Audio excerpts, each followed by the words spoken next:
Assalamualaikum warahmatullahi wabarakatuh.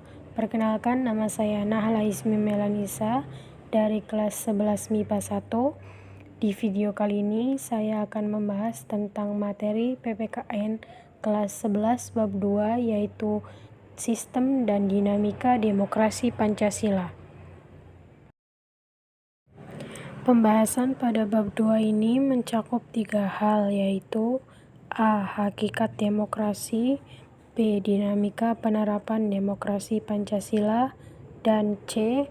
Membangun kehidupan yang demokratis di Indonesia. A. Hakikat demokrasi. Dalam Pancasila, hakikat demokrasi itu tertuang dalam sila keempat yang berbunyi, kerakyatan yang dipimpin oleh hikmat kebijaksanaan dalam permusyawaratan perwakilan. Demokrasi sendiri berasal dari bahasa Yunani, yaitu demos yang berarti rakyat dan kratos yang berarti pemerintahan. Dua kata tersebut kemudian diserap menjadi kosakata bahasa Inggris yang berarti demokrasi, yang memiliki arti pemerintahan dari rakyat. Hal tersebut dapat diartikan bahwa dalam sebuah negara demokrasi, kekuasaan tertinggi berada di tangan rakyat dan dijalankan langsung oleh rakyat atau wakil-wakil yang mereka pilih di bawah sistem pemilihan bebas. Dalam pandangan Abraham Lincoln, demokrasi adalah suatu sistem pemerintahan dari rakyat, oleh rakyat, dan untuk rakyat. Artinya, rakyat dengan serta-merta mempunyai kebebasan untuk melakukan semua aktivitas kehidupan, termasuk aktivitas politik, tanpa adanya ketekanan dari pihak manapun, karena pada hakikatnya yang berkuasa adalah rakyat demi kepentingan bersama. Selanjutnya, ada klasifikasi demokrasi. Di sini dibedakan menjadi 4, yaitu A.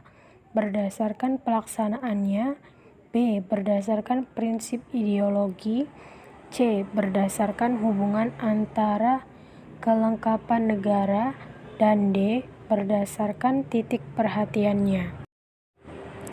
A. Berdasarkan pelaksanaannya. 1. Demokrasi langsung. Demokrasi langsung adalah sistem demokrasi yang mengikut sertakan seluruh rakyat dalam mengambil keputusan atau menentukan kebijakan negara. Demokrasi langsung dapat dilaksanakan jika wilayah negara kecil, jumlah penduduk sedikit, masalah negara belum banyak, dan tempat untuk menampung rakyat memungkinkan. 2. Demokrasi tidak langsung. Demokrasi tidak langsung adalah sistem demokrasi yang tidak mengikut sertakan seluruh rakyat secara langsung dalam mengambil keputusan atau menentukan kebijakan negara, melainkan mengikut sertakannya dilakukan lewat perwakilan. B. Berdasarkan prinsip ideologi. 1. Demokrasi konstitusional atau demokrasi liberal. Demokrasi konstitusional adalah demokrasi yang didasarkan pada kebebasan individualisme. Ciri khas pemerintahan demokrasi konstitusional adalah kekuasaan pemerintahannya terbatas dan banyak campur tangan serta tindakan sewenang-wenang dari warga negaranya. Negara yang melaksanakan demokrasi ini adalah negara-negara barat, contohnya Amerika Serikat. 2. Demokrasi rakyat atau demokrasi komunis. Demokrasi ini sering disebut demokrasi proletar, dengan rakyat yang mencita-citakan suatu kehidupan yang tidak mengenal kelas sosial. Manusia bebas dari keterikatan kepada kepemilikan pribadi tanpa ada penindasan serta paksaan. Contohnya negara Rusia, Rumania, dan Tiongkok. 3. Demokrasi Pancasila.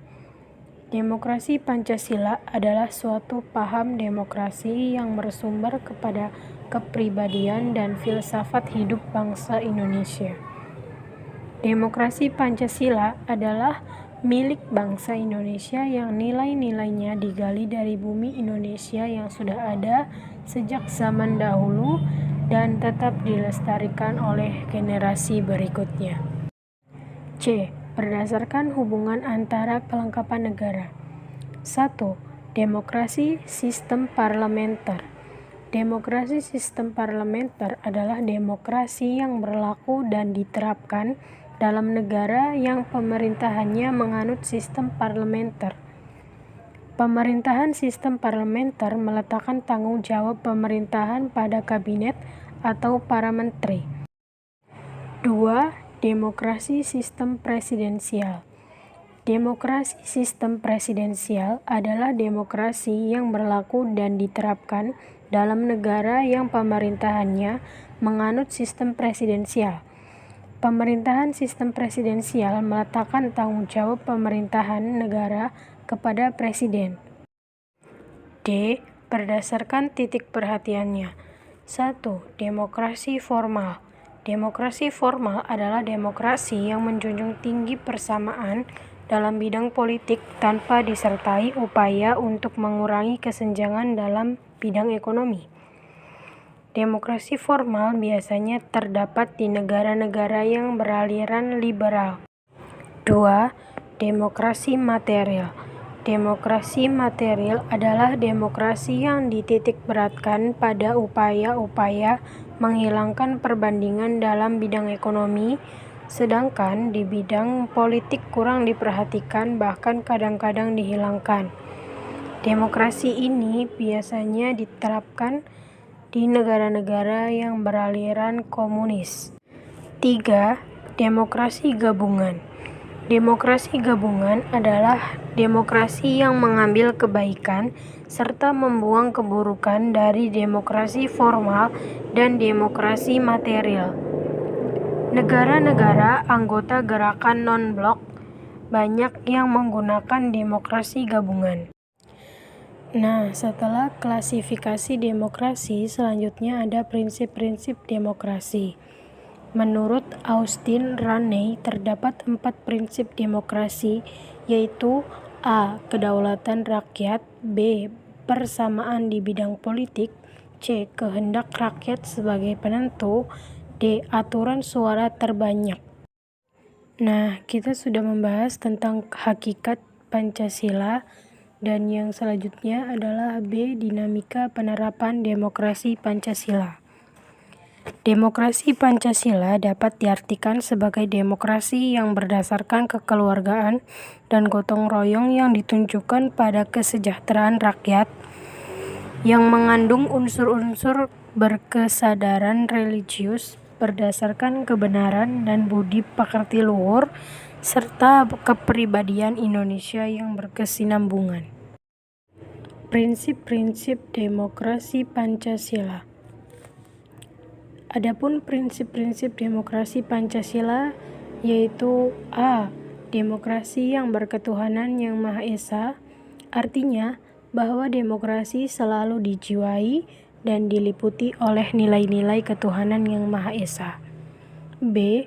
Demokrasi yang menjunjung tinggi hak-hak asasi manusia, artinya dalam demokrasi Pancasila, negara atau pemerintah menghargai dan melindungi hak-hak asasi manusia. C. Demokrasi yang berkedaulatan rakyat, artinya kepentingan rakyat banyak harus diutamakan daripada kepentingan pribadi. D. Demokrasi yang didukung oleh kecerdasan warga negara, artinya bahwa dalam demokrasi Pancasila didukung oleh warga negara yang mengerti akan hak dan kewajibannya serta dapat melakukan peranannya dalam demokrasi. E. Demokrasi yang menetapkan prinsip pemisahan kekuasaan, artinya bahwa dalam negara demokrasi menganut sistem pemisahan kekuasaan, masing-masing lembaga negara memiliki fungsi dan wewenang masing-masing. F. Demokrasi yang menjamin berkembangnya otonomi daerah, artinya bahwa negara menjamin berkembangnya setiap daerah untuk memajukan potensi daerahnya masing-masing sesuai dengan ketentuan yang berlaku. G. Demokrasi yang menerapkan konsep negara hukum. Artinya bahwa negara Indonesia berdasarkan hukum, bukan kekuasaan belaka, sehingga segala kebijaksanaan maupun tindakan pemerintah berdasarkan pada hukum yang berlaku. H. Demokrasi yang menjamin terselenggaranya peradilan yang bebas, merdeka, dan tidak memihak. Artinya, badan peradilan yang tidak terpengaruhi dan tidak dapat dipengaruhi oleh pihak lain. I. Demokrasi yang menumbuhkan kesejahteraan rakyat. Artinya adalah demokrasi yang dikembangkan bertujuan untuk menjamin dan mewujudkan kesejahteraan rakyat, meningkatkan kualitas hidup manusia dalam aspek kehidupan, baik lahir maupun batin. J. Demokrasi yang berkeadilan sosial. Artinya bahwa tujuan akhir upaya pelaksanaan ketatanegaraan adalah tercapainya keadilan sosial bagi seluruh rakyat Indonesia. Setelah prinsip-prinsip demokrasi Pancasila, ada asas dan tujuan Pancasila. Sistem demokrasi Pancasila sendiri memiliki dua asas, yaitu satu, asas kerakyatan, yaitu asas kesadaran akan cinta kepada rakyat, menunggal dengan nasib dan cita-cita rakyat, serta berjiwa kerakyatan atau menghayati kesadaran senasib dan secita-cita dengan rakyat. 2. Asas musyawarah untuk mufakat, yaitu asas yang memperhatikan aspirasi dan kehendak seluruh rakyat yang jumlahnya banyak dan melalui forum permusyawaratan dalam rangka pembahasan untuk menyatukan pendapat bersama serta mencapai kesepakatan bersama yang dijiwai oleh kasih sayang, pengorbanan demi tercapainya kebahagiaan bersama. Pada hakikatnya, demokrasi Pancasila merupakan sarana atau alat bagi bangsa Indonesia untuk mencapai tujuan negara. Tujuan demokrasi Pancasila memiliki tujuan yang sama dengan tujuan bangsa Indonesia, yang terdapat dalam pembukaan Undang-Undang Dasar Negara Republik Indonesia tahun 1945 alinea keempat, yaitu melindungi segenap bangsa Indonesia dan seluruh tumpah darah Indonesia, memajukan kesejahteraan umum, mencerdaskan kehidupan bangsa, dan ikut melaksanakan ketertiban dunia yang berdasarkan kemerdekaan, perdamaian abadi, dan keadilan sosial. Selanjutnya, dinamika demokrasi di Indonesia. Dinamika demokrasi Pancasila di Indonesia dapat dibedakan menjadi beberapa periode, yaitu demokrasi masa revolusi, orde lama, orde baru, dan era reformasi. A. Demokrasi masa revolusi. Demokrasi pada masa ini dikenal dengan sebutan demokrasi parlementer. Sistem parlementer yang dimulai berlaku sebulan sesudah kemerdekaan diproklamirkan. Untuk menghindari kesan bahwa negara Indonesia adalah negara yang absolut, pemerintah mengeluarkan maklumat yang salah satunya adalah Maklumat Wakil Presiden nomor X tanggal 16 Oktober 1945, KNIP berubah menjadi lembaga legislatif.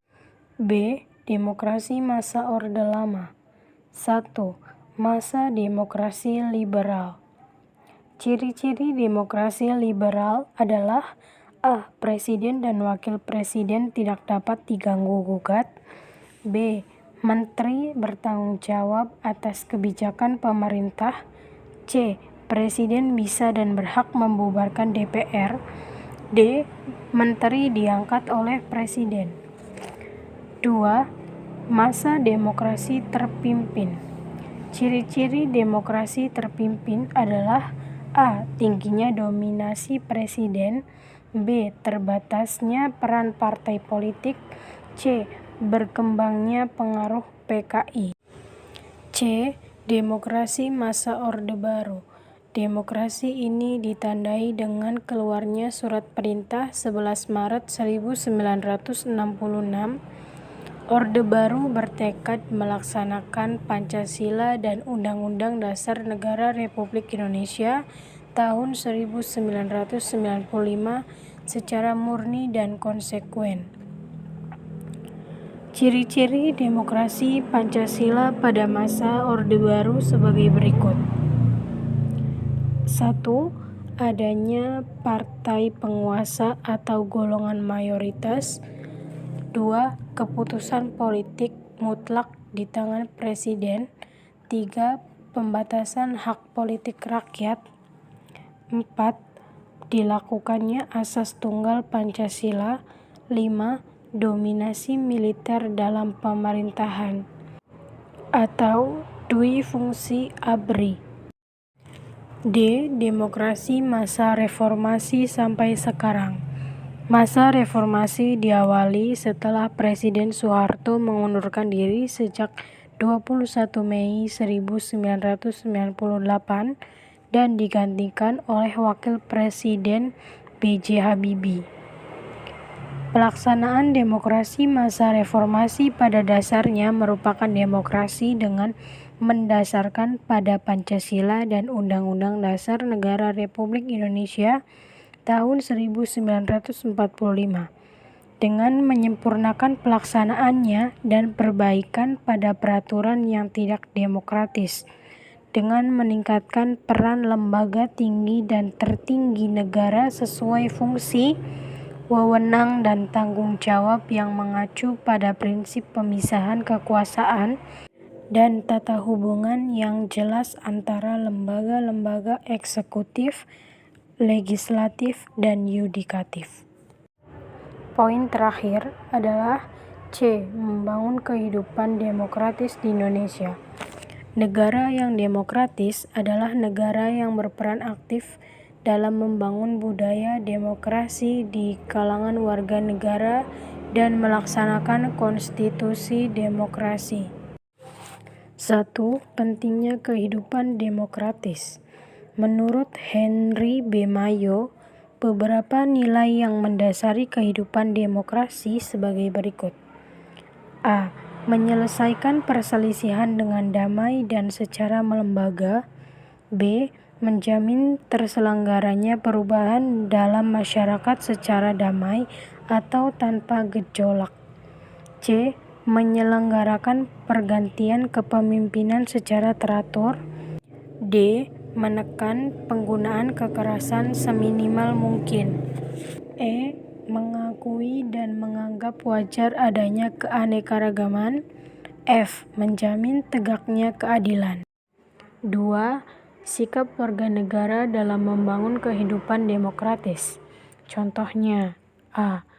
Ikut mendukung dan berpartisipasi dalam usaha penataan kehidupan politik yang diarahkan pada menumbuh kembangkan tatanan politik berdasarkan Pancasila dan Undang-Undang Dasar Negara Republik Indonesia tahun 1945.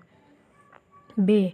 Meningkatkan kesadaran dan peran serta politik masyarakat, termasuk upaya pemantapan keyakinan rakyat terhadap Pancasila sebagai asas dalam kehidupan bermasyarakat, berbangsa, dan bernegara. C. Menyampaikan dan memperjuangkan aspirasi dan kepentingan masyarakat melalui wadah penyalur aspirasi. D. Mendukung otonomi daerah yang nyata untuk memperkuat persatuan dan kesatuan bangsa. 3. Perilaku membangun kehidupan demokratis dalam kehidupan sehari-hari. A. Lingkungan keluarga. Contohnya, 1. Bersikap sopan dan santun terhadap seluruh anggota keluarga. 2. Menghargai pendapat semua anggota keluarga. 3. Tidak memaksakan kehendak kepada sesama anggota keluarga. 4. Menghargai adanya perbedaan karakter atau sikap sesama anggota keluarga. 5. Saling menyayangi sesama anggota keluarga. 6. Terbuka dalam memecahkan masalah. B. Lingkungan sekolah. Contohnya, 1. Tidak membeda-bedakan teman dalam pergaulan sehari-hari. 2. Berperilaku santun terhadap warga sekolah. 3. Menghargai pendapat orang lain atau teman. 4. Melaksanakan pemilihan pengurus OSIS, ketua kelas, dan pramuka secara demokratis. 5. Mengakui adanya persamaan hak dan kewajiban antara sesama teman. C. Lingkungan masyarakat. Contohnya, 1. Bersikap sopan santun terhadap orang lain. 2. Menyelesaikan masalah dengan mengutamakan kesepakatan atau musyawarah. 3. Tidak merasa benar atau menang sendiri dalam berbicara dengan orang lain. 4. Mengakui persamaan hak dan kewajiban di antara sesama warga masyarakat. 5. Memilih pengurus RT atau RW secara demokratis. 6. Melaksanakan kegiatan kerja bakti di lingkungannya. D. Lingkungan berbangsa dan bernegara. Contohnya, 1. Menggunakan hak pilih di dalam pemilihan umum dengan sebaik-baiknya. 2. Menyampaikan pendapat atau gagasan kepada wakil-wakil rakyat terhadap pelaksanaan pembangunan atau kebijakan publik yang dikeluarkan oleh pemerintah.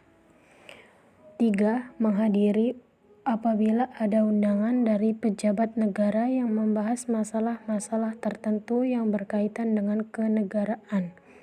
4. Menghormati pejabat atau pemimpin negara yang telah dipilih dengan demokratis. 5. Melaksanakan pemilu dengan penuh tanggung jawab.